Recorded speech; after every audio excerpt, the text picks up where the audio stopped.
All right, let's jump right in. Today, we're tackling a really fascinating and honestly a super important economic puzzle that's unfolding as we speak. It's all about AI, corporate efficiency, and a strange paradox that could literally reshape our entire economy. I mean, just let that sink in for a second. What if the very thing a company does to get ahead, to become more profitable, actually ends up destroying the customer base it needs to survive? That's the huge question we're unpacking today. Okay, so to get this, we need a key term for what's happening. It's called AI displacement. And look, this is way bigger than just robots are taking our jobs. It's a whole economic cycle where a company gets more efficient, but that leads to less money in people's pockets, which, you guessed it, shrinks the market for everyone. So, to really understand how this cycle even gets started, we've got to ask, why are companies, especially in these white-collar fields, so eager to jump on the AI train in the first place? Well, it pretty much all boils down to one simple, incredibly powerful goal: getting as efficient as humanly, or I guess inhumanly, possible. For any business, that just means cutting costs and getting faster. And AI is promising to do both on a scale we've never seen before. And listen, we are not talking about some minor tweaks here and there. Companies are looking at this and thinking they can automate a staggering 40 to 60% of their clerical and analytical work. That's not a small change. That's a complete operational earthquake. Right now, this shift is really concentrated in these specific areas: finance, insurance, legal, and other professional services. So why them? Well, it's pretty simple. They're absolute data factories. Their entire business is built on processing and analyzing information, which is exactly what modern AI is brilliant at.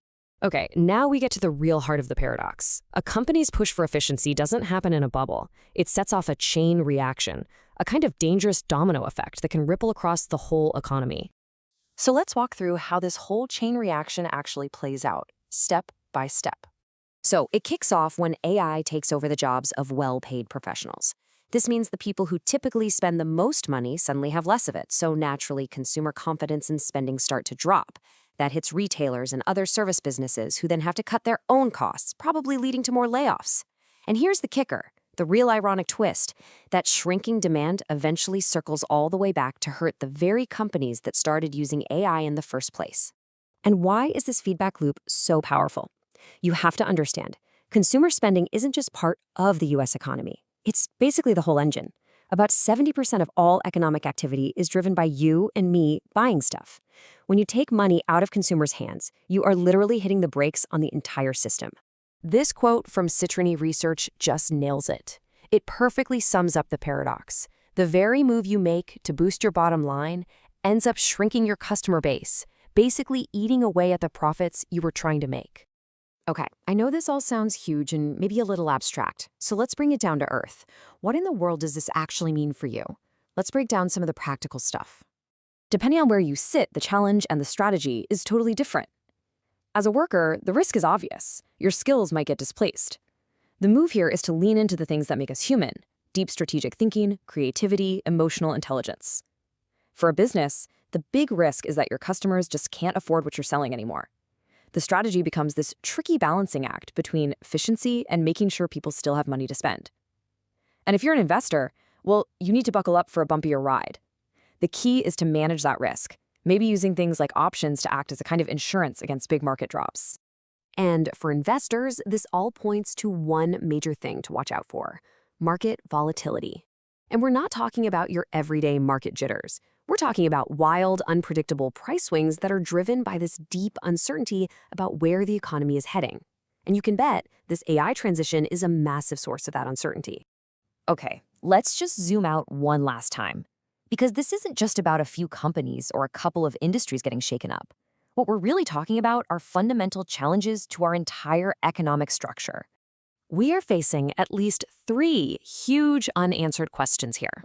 First, there's the consumption gap. As AI creates more wealth, there's a real danger it all gets stuck at the top and doesn't circulate back to consumers. Then there's the sheer speed of this thing. Unlike past tech revolutions, jobs could be disappearing way faster than we're creating new ones.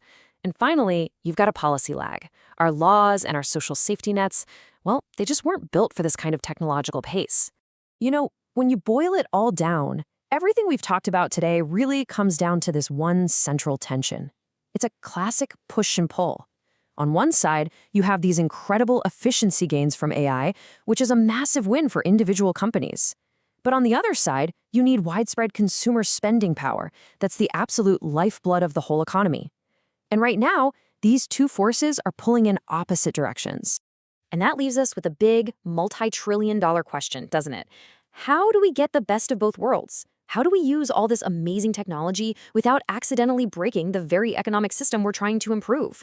The answer we all come up with, well, that's going to define the world we live in for decades to come.